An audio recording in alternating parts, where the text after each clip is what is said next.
బనకచర్లను కట్టి తీరుతామని ఏపీ మంత్రి లోకేష్ అంటూ ఉంటే కాంగ్రెస్ నాయకులు ఒక్క మాట కూడా ఎందుకు మాట్లాడలేదంటూ ప్రశ్నించారు మాజీ మంత్రి హరీష్ రావు. కేంద్ర ప్రభుత్వం సీఎం రేవంత్ అండ చూసుకునే లోకేష్ అలా మాట్లాడుతున్నారని ఆరోపించారు. ఏపీ కట్టాలి అనుకుంటున్న బనకచర్ల ప్రాజెక్టును ఎట్టి పరిస్థితుల్లోనూ అడ్డుకొని తీరుతామని అన్నారు హరీష్ రావు. రేవంత్ రెడ్డి గురుదక్షిణ చెల్లించుకునేందుకే ఇద్దరి మధ్య లోపాయికారి ఒప్పందం కుదిరిందని హరీష్ రావు ఆరోపించారు. బనకచెర్ల ప్రాజెక్టును కట్టి తీరుతాం అని నిన్న లోకేష్ గారు మాట్లాడారు. ఏ బలం చూసుకొని మాట్లాడుతున్నాడు లోకేష్ గారు అంటే రేవంత్ రెడ్డి బలం చూసుకొని మాట్లాడుతున్నాడు.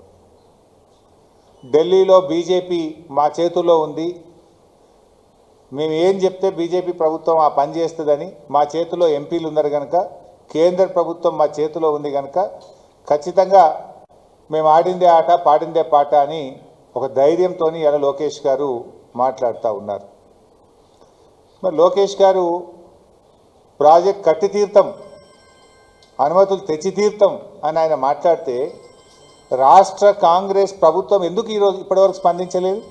ఎట్లా కడతావు, మా తెలంగాణ హక్కుల సంగతి ఏంది అని ముఖ్యమంత్రి మాట్లాడాడు, నీళ్ళ మంత్రి మాట్లాడాడు, కాంగ్రెస్ పార్టీ నుంచి కూడా ఎవరు మాట్లాడరు. అంటే దీన్ని బట్టి ఏమర్థమవుతుంది? మీరు ఆల్రెడీ లోపాయికారి ఒప్పందం చేసుకున్నారు. ఎవడు అడ్డొస్తాడో రండి, ఎవడు అడ్డొచ్చినా మేము అనుమతులు తెస్తాం అని ఒకవైపు లోకేష్ మాట్లాడుతుండు. రేవంత్ రెడ్డి ఏం మాట్లాడుతుండు?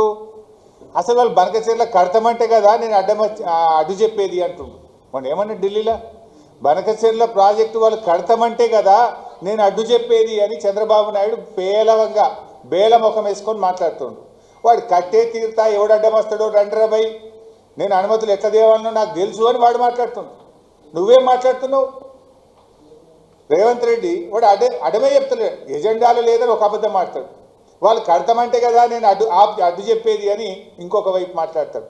అంటే ఈ మాటల్ని చూస్తూ ఉంటే రేవంత్ రెడ్డి ఆల్రెడీ సెటిల్ అయిపోయింది.